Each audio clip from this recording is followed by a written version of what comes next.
Mira Murati isn't a natural creature of the conference stage. As the CTO of OpenAI, she was present but rarely the public face of the company. As CEO of her own company, Thinking Machines Lab, she has been even harder to find. So when she sat down with Bloomberg in San Francisco on Thursday, her first major public appearance in roughly 18 months, it was worth paying attention. Even if she was careful not to say too much, the timing makes sense. Thinking Machines has spent the better part of a year and a half operating largely in the background, raising capital, hiring researchers, and shipping one product, Tinker, an API for fine-tuning open-source AI models. Cite's 2026 study that finds Karachi has highest urban-rural temperature difference. Says emergency response not enough, the city must reduce heat at its source. Links pollution, dense construction, traffic and tree loss to growing health risks Karachi, highlighting the multiple environmental challenges Karachi faces. Senior community health sciences expert has called for urgent actions at both the government and individual levels to tackle the growing urban heat problem that's silently damaging public health and productivity. Pakistan has one of the highest diabetes prevalence rates in the world. About 1 in 3 adults is living with diabetes here, some 33 to 34 million people.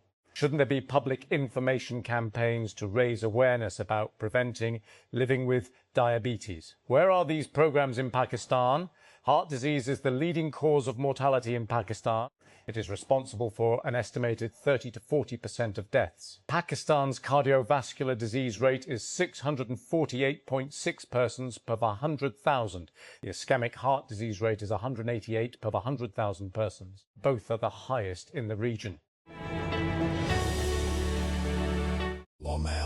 Pakistan ended a wait of more than 2.5 years for an international victory with a commanding 3-0 win over the Maldives in the Diamond Jubilee International Football Tournament as the Shaheens finally turned promising performances into goals at the National Stadium on Thursday. The victory was significant on multiple fronts. It marked Pakistan's first win in 961 days, their first triumph over the Maldives since the 1991 South Asian Federation Games final, and also handed head coach Norberto Solano his maiden victory in charge of the national side. Xi Jinping will travel to North Korea next week for a rare visit that comes just weeks after the Chinese leader hosted US President Donald Trump and Russian leader Vladimir Putin for separate, nearly back-to-back visits in Beijing during a 2-day state visit starting from next Monday, state media Xinhua announced on Friday. North Korea's state-run KCNA news agency also confirmed the trip. Lahore, the Lahore High Court, LHC, has dismissed a public interest litigation poll seeking wide-ranging directions regarding electricity load shedding, gas shortages and energy sector governance, holding that courts cannot act as regulators or intervene in complex policy matters falling within the domain of specialized statutory bodies. The court also imposed a punitive cost of 100 dandras, or go, on the petitioner for filing what it termed a frivolous and unsubstantiated petition. From penalising green technology to sidelining adaptation, the government's spending choices seem to contradict its own climate commitments. Without new budget pillars, proper risk screening, end to green taxes, countries' fiscal plans will only deepen climate vulnerability for a country whose economic survival is tied to shoring up its climate resilience. The government's budget alaques have failed to reflect this pressing concern.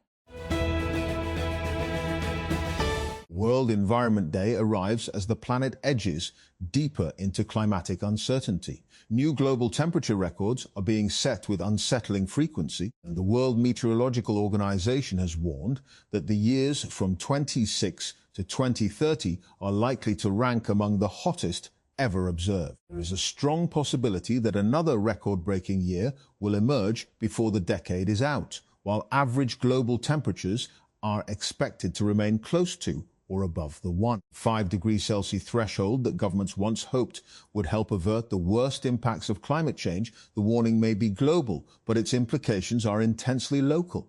In May, Temperatures in parts of Sindh and Balochistan climbed towards 50 degrees Celsius, triggering heatwave alerts and heightening concerns about pressure on already strained power, water and health systems. At the same time, scientists continue to raise the alarm about the glaciers and snow reserves that feed the Indus Basin. For a country whose agriculture, food security and energy production depend heavily on the Indus Basin, changes in the region's ice reserves carry consequences that extend far beyond the mountains. Election results are still trickling in for primary races across California, including in Los Angeles, where incumbent Mayor Karen Bass is up against reality star turned challenger Spencer Pratt to lead the city.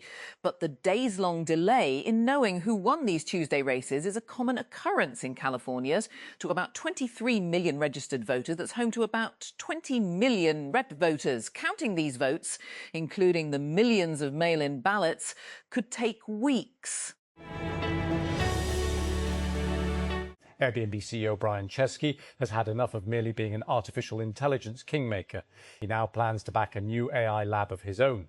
The news, broken by Bloomberg and confirmed to TechCrunch by a person familiar with the situation, marks Chesky as one of many Silicon Valley matures who are unsatisfied with the models coming out of the frontier labs. While Airbnb has adopted AI coding tools, Chesky said last year it hasn't struck an LLM partnership because existing products weren't quite ready.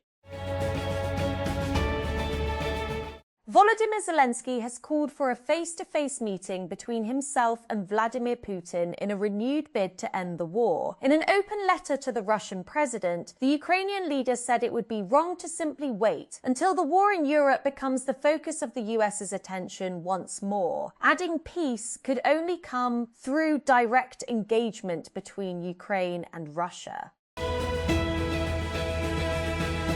The administration of United States President Donald Trump has issued a statement appearing to characterize the anti-government protests in Bolivia as an attempted coup against the country's right-wing president. On Thursday, U.S. Secretary of Defense Pete Hegseth posted on social media that the U.S. military establishment would reject all attempts to overthrow the legitimate government of Bolivian President Rodrigo Paz.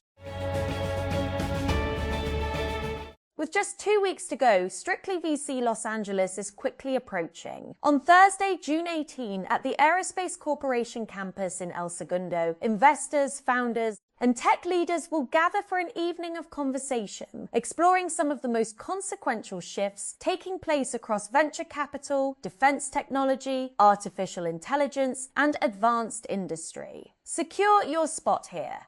For executives navigating a rapidly changing technology landscape, Strictly VC offers something increasingly difficult to find: direct access to the people building, funding, and shaping the next generation of companies. The conversations are candid, the audience is highly curated, and the insights extend far beyond what can be found in headlines, podcasts, or social media feeds. In November 2017, TechCrunch brought Startup Battlefield to Australia for the first time. 15 startups from across Australia and New Zealand took the stage in Sydney, pitched in front of investors and judges, and competed for a shot at the global stage. It was one day, one stage. And what happened next is exactly why we're coming back.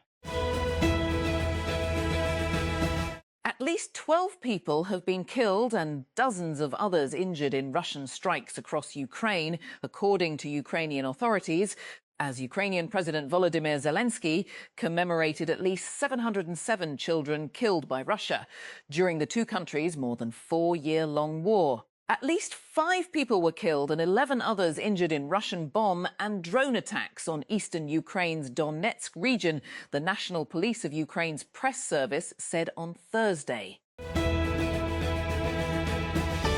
Liverpool has named Andoni Iraola as their new manager after sacking Arne Slot following a calamitous Premier League title defence.